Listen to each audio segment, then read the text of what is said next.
கிறிஸ்துவுக்குள் அன்பானவர்களே, இயேசு கிறிஸ்து பிறப்பின் மூலம் நிறைவேறிய தீர்க்க தரிசனங்களை தெரிந்து கொள்வோமா? இயேசுவின் பிறப்பை குறித்து அநேக தீர்க்க தரிசனங்கள் பழைய ஏற்பாட்டில் தேவன் தீர்க்கதரிசிகள் மூலமாய் கொடுத்திருந்தார். அவைகளை இயேசு கிறிஸ்து எப்படி நிறைவேற்றினார் என்பதை குறித்து பார்ப்போம். இயேசு கிறிஸ்து எந்த வம்சாவளியில் பிறப்பார் என்று தீர்க்க தரிசனம் சொல்லப்பட்டிருந்ததென்றால் ஆபிரகாம் வம்சத்தில் பிறப்பார் என்று ஆதியாகமம் 12:3, 22:18 சொல்லப்பட்டது. ஆபிரகாமின் 2 குழந்தைகளில் ஈசாக்கின் வம்சத்தில் பிறப்பார் என்று ஆதியாகமம் 17:19, 21:12 சொல்லப்பட்டது.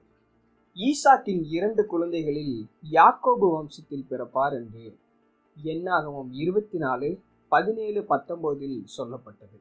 யாக்கோபின் 12 குழந்தைகளில் யூதா வம்சத்தில் பிறப்பார் என்று ஆதியாகமம் 49:10 சொல்லப்பட்டது. யூதா வம்சத்தில் பிறந்த ஈசாயின் வம்சத்தில் பிறப்பார் என்று ஏசாயா 11:1 சொல்லப்பட்டது. ஈசாயின் குழந்தைகளில் தாவீதின் வம்சத்தில் பிறப்பார் என்று 2 சாமுவேல் 7:12, 13, ஏசாயா 9:7 ஆகிய வசனங்களில் சொல்லப்பட்டது. தேவன் முன்குறித்த இந்த தீர்க்க தரிசனம் அப்படியே நிறைவேறியதை மத்தேயு 1:1-18, லூக்கா 1:27 காண்கிறோம். இயேசு கிறிஸ்து ஆபிரகாமின் வம்சமாகிய தாவீதின் வம்சத்தில் பிறந்தார். இயேசு கிறிஸ்து யாரிடத்தில் பிறப்பார் என்று தீர்க்க தரிசனம் சொல்லப்பட்டிருந்ததென்றால் பெண்ணின் இடத்தில் பிறப்பார் என்று ஆதியாகமம் 3:15 சொல்லப்பட்டது. அதிலும் ஒரு கன்னி பெண்ணின் இடத்தில் பிறப்பார் என்று ஏசாயா 7:14 சொல்லப்பட்டது. மரியாளிடத்தில் அப்படியே இயேசு பிறந்தார். மரியாள் கன்னியாக இருக்கும்போதே பரிசுத்த ஆவியால் கர்ப்பந்தரித்தார். யோசேப்பு மரியாளுக்கு நிச்சயிக்கப்பட்டிருந்தான். அந்த யோசேப்பின் இடத்தில் தேவதூதன் தரிசனத்தில் தோன்றி மரியாள் பரிசுத்த ஆவியினால் கர்ப்பந்தரித்திருக்கிறாள் என்று சொன்னான். அதன் பின்பு யோசேப்பு மரியாளை திருமணம் செய்து கொண்டான். இயேசு பிறக்கும் வரைக்கும் இருவரும் உலக பிரகாரமாக கணவன் மனைவியாக வாழவில்லை. இதை லூக்கா 1:26-37, மத்தேயு 1:20, மத்தேயு 1:25 காண்கிறோம். தேவன் முன்குறித்தபடியே இயேசு கன்னியினிடத்தில் பிறந்து இந்த தீர்க்க தரிசனத்தை நிறைவேற்றினார். இயேசு எந்த ஊரில் பிறப்பார் என்று தீர்க்க தரிசனம் சொல்லப்பட்டிருந்ததென்றால் யூதேயா நாட்டில் உள்ள பெத்லகேமில் பிறப்பார் என்று மீகா 5:2 சொல்லப்பட்டது. ஆனால் மரியாளும் யோசேப்பும் கல்யாணம் முடிந்து எங்கு இருந்தார்கள் என்றால் கலிலேயா நாட்டில் உள்ள நாசரேத்தில் இருந்தார்கள். அப்போது உலகம் எங்கும் குடிமதிப்பெழுத வேண்டும் என்று அகஸ்துராயனால் கட்டளை பிறந்தது. குடிமதிப்பெழுத வேண்டும் என்று, அதாவது சென்சஸ் கணக்கெடுப்பதற்காக அவரவர் ஊர்களுக்கு சென்று பதிவு செய்ய வேண்டும் என்று கட்டளை பிறப்பிக்கப்பட்டிருந்தது. யோசேப்பு தாவீது வம்சம் என்பதால் யோசேப்பும் மரியாளும் யூதேயா நாட்டில் உள்ள பெத்லகேமுக்கு போறாங்க. அப்படி யோசேப்பும் மரியாளும் பெத்லகேம் போயிருக்கும் நேரத்தில் இயேசு பிறந்தார். இதை மத்தேயு 2:1-6, லூக்கா 2:4-7 வசனத்தில் காண்கிறோம். இயேசு யூதேயா நாட்டில் உள்ள பெத்லகேமில் பிறந்து இந்த தீர்க்க தரிசனத்தை நிறைவேற்றினார். இயேசு கிறிஸ்து ஒரு ராஜா என்றும் அவரை பணிந்து கொள்வார்கள் என்றும் அவருக்கு பரிசுகளை கொண்டு வருவார்கள் என்றும் சங்கீதம் 2:6, சகரியா 9:9, சங்கீதம் 72:10-11 சொல்லப்பட்டது.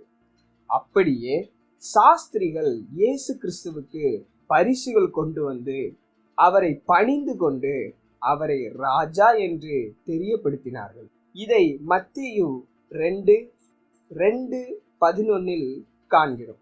இதன் மூலம் இயேசு ராஜா என்றும் அவரை பணிந்து கொள்வார்கள், அவருக்கு பரிசுகள் கொண்டு வருவார்கள் என்றுரைத்த தீர்க்க தரிசனம் நிறைவேறிற்று. அதன் பின்பு சாஸ்திரிகள் திரும்பி இஸ்ரவேலுக்கு போகக்கூடாது என்று தேவன் எச்சரித்தார். இயேசுவின் பிறப்பின் போது ராமாவிலே புலம்பலும் கசப்பும் அழுகையும் கேட்கப்படும். ராகேல் தன் பிள்ளைகளுக்காக அழுது தன் பிள்ளைகள் இல்லாதபடியால் அவைகளின் நிமித்தம் ஆறுதல் அடையாதிருப்பாள் என்று எரேமியா 31:15 சொல்லப்பட்டபடி 3 சாஸ்திரிகளும் திரும்பி வராத காரணத்தால் தான் வஞ்சிக்கப்பட்டதை நினைத்து ஏரோது ராஜா கடும் கோபம் கொண்டு 2 வயதுக்குட்பட்டிருந்த ஆண் குழந்தைகளை எல்லாம் கொன்று போட சொல்கிறான். அப்படி தங்கள் பிள்ளைகள் கொல்லப்பட்டது நிமித்தம் தாயாகிய பெண்களின் புலம்பலும் அழுகையும் மிகுந்த துக்கம் கொண்டாடுதலும் ஆகிய கூக்குரல் பெத்லகேமிலும் அதன் சகல எல்லைகளிலும் கேட்கப்பட்டது. இதை மத்தேயு 2:7-17 காண்கிறோம்.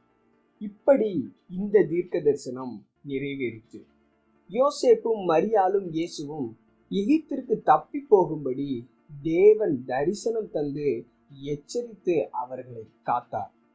இயேசு மீண்டும் எகிப்திலிருந்து அழைத்து வரப்படுவார் என்று ஓசியா 11:1 தீர்க்க தரிசனம் சொல்லப்பட்டது. ஏரோது ராஜா இறந்த பிறகு யோசேப்பினிடத்தில் தேவன் தரிசனமாகி பேசி மீண்டும் யோசேப்பு மரியாள் இயேசுவுடன் எகிப்திலிருந்து அழைத்து வரப்பட்டார்கள். இதை மத்தேயு 2:14-15 மற்றும் 19-21 காண்கிறோம். இப்படி இந்த தீர்க்க தரிசனம் நிறைவேறிற்று. இயேசு ஒரு நசரேயனாய் இருப்பார் என்று ஏசாயா 11:1, எரேமியா 23:5-6, எரேமியா 33:15-17, சகரியா 3:8, ஏசாயா 53:3 சொல்லப்பட்டபடியும் இயேசு கலிலேயாவை மகிமைப்படுத்துவார் என்று சொல்லப்பட்டபடியும் இயேசு கலிலேயா நாட்டிலுள்ள நாசரேத்தில் தங்கினார். இதை நாம் மத்தேயு 2:22-23, யோவான் 1:46 காண்கிறோம். இப்படி இந்த தீர்க்க தரிசனங்கள் நிறைவேறிற்று. அவருடைய பெயரை குறித்து ஏசாயா 7:14 சொல்லப்பட்ட தீர்க்க தரிசனம் அவருக்கு இயேசு என்று பெயரிட்டதால் நிறைவேறிற்று. இதை மத்தேயு 1:21-23, லூக்கா 1:31, 2:21 காண்கிறோம்.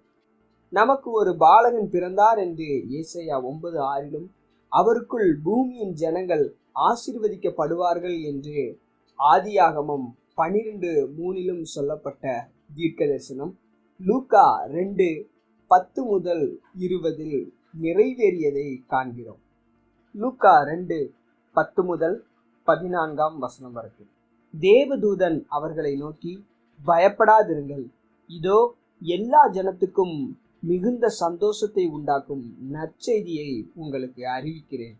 இன்று கர்த்தராகிய கிறிஸ்து என்னும் இரட்சகர் உங்களுக்கு தாவீதின் ஊரிலே பிறந்திருக்கிறார். பிள்ளையை துணிகளில் சுற்றி முன்னணையிலே கிடத்தியிருக்க காண்பீர்கள்.